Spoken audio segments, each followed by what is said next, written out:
Welcome back to The Invisible Heart. Today, we delve into the life of a man whose name might not be famous, but his actions spoke volumes. Mr. Khanna, a beacon of kindness in his neighborhood, was always ready to lend a helping hand. But what drove him to live this way day in and day out? It's fascinating, really. Mr. Khanna's generosity was like a quiet river, consistently flowing without expecting anything in return.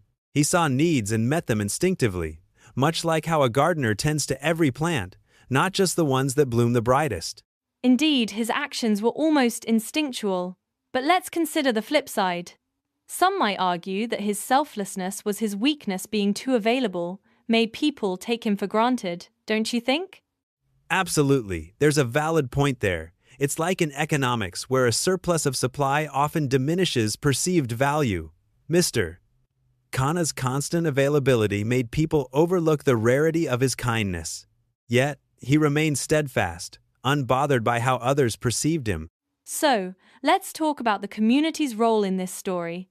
They depended on Mr. Khanna for various needs, almost as if he were a community service in human form. How do you think they justified their reliance on him? Well, it's a common psychological tendency called the bystander effect. When help is always available, people assume someone else will step up. Mr. Khanna's constant presence may have inadvertently fostered a sense of complacency around those he helped. Yet when he needed them, they weren't there. It's a poignant reminder of human nature's tendency to overlook the quiet heroes among us.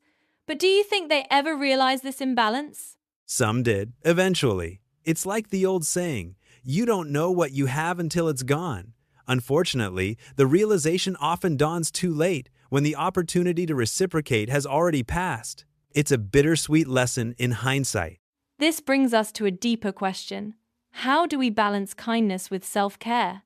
Mr. Khanna seemed to give endlessly without expecting anything back. Shouldn't there be a line where we say enough for our own well-being? That's a profound question. Kindness is often seen as limitless, yet it must be balanced with self-preservation. It's like pouring from a cup. If you never refill it, you'll eventually run dry. Mr. Khanna's story is a cautionary tale about finding that balance.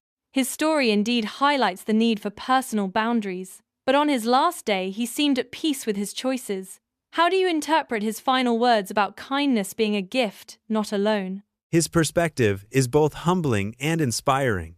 He viewed his actions not as transactions, but as expressions of his identity. It's a call to live authentically, giving because it aligns with who you are, not because you seek acknowledgement or return.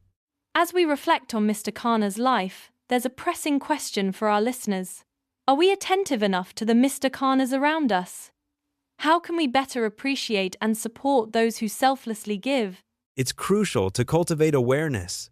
Simple gestures like a thank you or an offer to help in return can mean the world. It's about being proactive in recognizing and valuing the silent efforts of these everyday heroes before it's too late. Yes, and perhaps it starts with small, intentional acts of gratitude and kindness. It's about creating a culture where giving and receiving are in harmonious balance. What do you envision as the impact if more communities embrace this mindset? The impact could be transformative. Imagine a society where everyone feels supported and valued. It would foster stronger, more empathetic communities where kindness becomes a shared responsibility, not just the burden of a few.